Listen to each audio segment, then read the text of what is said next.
Hello friends, मैं हूं संजय ठाकुर।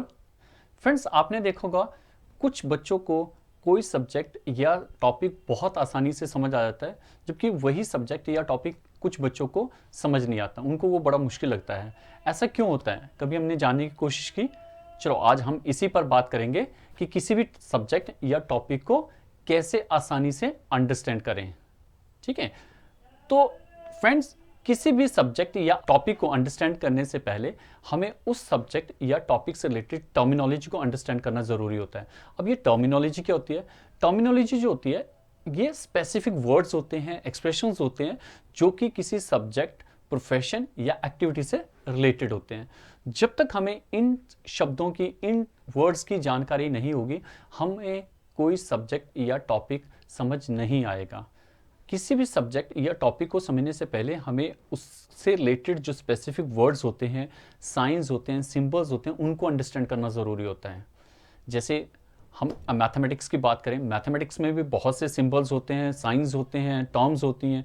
जब तक हमें उनकी जानकारी नहीं होगी, हम मैथमेटिक्स को समझ नहीं पाएंगे।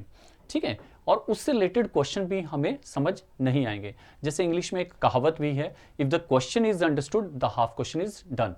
किसी भी क्वेश्चन का आंसर देने से पहले हमें उस क्वेश्चन की जानकारी होनी चाहिए, उस क्वेश्चन को समझना जरूरी होता है। अब वो क्वेश्चन कैसे समझ आएगा?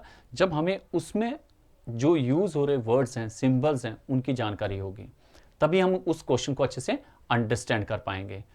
जब तक हमें उनकी जानकारी नहीं होगी, उनकी नॉलेज नहीं होगी, हम उस क्वेश्चन को अंडरस्टैंड नहीं कर पाएंगे। इसको एक और एग्जाम्पल से हम समझने की कोशिश करते हैं। फॉर एग्जाम्पल, मैं आपका नाम पूछता हूं किसी ऐसी लैंग्वेज में जो आपको नहीं आती है, क्या आप उसका आंसर दे पाओगे? नहीं, आप उसका आंसर नहीं दे पाओगे। तो इसका रीजन ये नहीं है कि आपको क्वेश्चन का आंसर नहीं आता है। बहुत आसान क्वेश्चन है, आपको इसका आंसर भी आता है, लेकिन आप आंसर नहीं दे पा रहे हो। इसका एक्चुअली रीजन क्या है? मेन रीजन है इसका कि आपको वो क्वेश्चन ही समझ नहीं आया। क्वेश्चन क्यों नहीं समझ आया? क्योंकि जो मैंने वर्ड्स यूज किए, लैंग्वेज यूज की, उसकी जानकारी आपको नहीं थी। अगर मैं वही क्वेश्चन आपको आपकी ऐसी लैंग्वेज में पूछूं जिसकी जानकारी आपको है, तो आप आसानी से इसका आंसर दे पाओगे। ठीक है, तो हम देखते हैं कि किसी भी क्वेश्चन या टॉपिक या सब्जेक्ट को समझने से पहले उसमें यूज हो रहे जो वर्ड्स हैं, स्पेसिफिक वर्ड्स हैं, सिंबल्स हैं, साइंस हैं, उनकी जानकारी हमें अच्छे से होनी चाहिए। तो फ्रेंड्स, इसी से रिलेटेड मैं आपके साथ कुछ टिप्स शेयर करना चाहूंगा।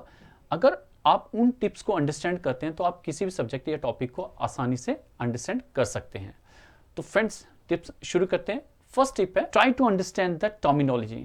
दैट मीन्स आपको सबसे पहले जो वो टॉपिक है, सब्जेक्ट है, उसमें जो टर्म्स आ रही हैं, वर्ड्स आ रहे हैं, उनको अंडरस्टैंड करना है, उनके मीनिंग को अंडरस्टैंड करना है, उनको कैसे प्रोनाउंस करते हैं उनको अंडरस्टैंड करना है। सेकेंड है, try to understand the symbols and science. जो उस सब्जेक्ट से रिलेटेड सिंबल्स हैं, साइंस हैं, उनकी प्रोनाउंसिएशन क्या है, वो किस चीज़ को रिप्रेजेंट करते हैं, उनकी जानकारी हमें अच्छे से होनी चाहिए। तभी हम उस सब्जेक्ट को, उस टॉपिक को अच्छे से अंडरस्टैंड कर सकते हैं। थर्ड है हमारे पास, try to understand the concept not to cram. आपने क्या करना है, जो सब्जेक्ट से रिलेटेड कंसेप्ट्स हैं उनको अंडरस्टैंड करना है, रट्टा नहीं लगाना है, क्रैमिंग नहीं करनी है, अंडरस्टैंड करना है। अगर आपको क्वेश्चन एक बार समझ आ गया, एक बार कंसेप्ट क्लियर हो गया, आप उस टाइप के, उससे रिलेटेड कई क्वेश्चन कर सकते हैं। अगर आप क्रैमिंग करने की बात करेंगे तो क्रैमिंग कितनी कर लेंगे आप? 2 क्वेश्चन, 4 क्वेश्चन, 10 क्वेश्चन, इससे ज़्यादा नहीं। लेकिन अगर आपको कंसेप्ट की अंडरस्टैंडिंग होगी तो आप बहुत से क्वेश्चन आसानी से अपने आप कर सकते हैं। फोर्थ क्या है? Fourth, break down the complex topic into sub topics, sub parts. आपने क्या करना है, अगर कोई टॉपिक बहुत मुश्किल है, आपने उसके सब पार्ट्स बना लेने हैं, सब सेक्शन बना लेने हैं। अकॉर्डिंग टू दैट आपने उसको अंडरस्टैंड करना है, स्टेप बाय स्टेप, एक के बाद पहले फर्स्ट पार्ट, फिर सेकंड पार्ट, थर्ड पार्ट। इस तरह से आप जो कॉम्प्लेक्स आपको टॉपिक लगता है, आपको छोटे छोटे पार्ट्स में करके उसको अंडरस्टैंड करना है। ठीक है, इसी तरह फिफ्थ आ जाता है हमारे पास, maintain the continuity and go forward step by step. आपको एक तो कॉन्टिन्यूटी बनानी है, रेगुलर आपको किसी भी सब्जेक्ट या टॉपिक को करते रहना है, step by step.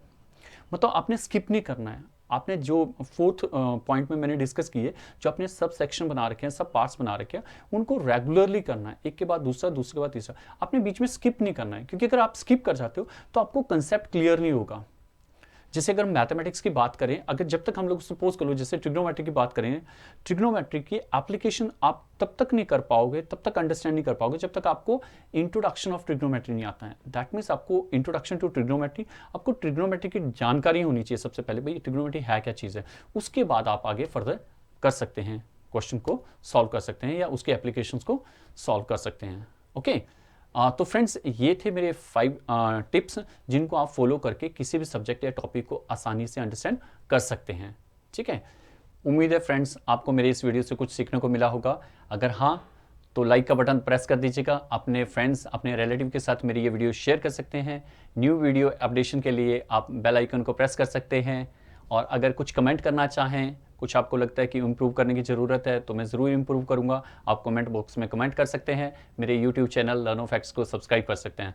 Thank you, have a nice day, meet you next time.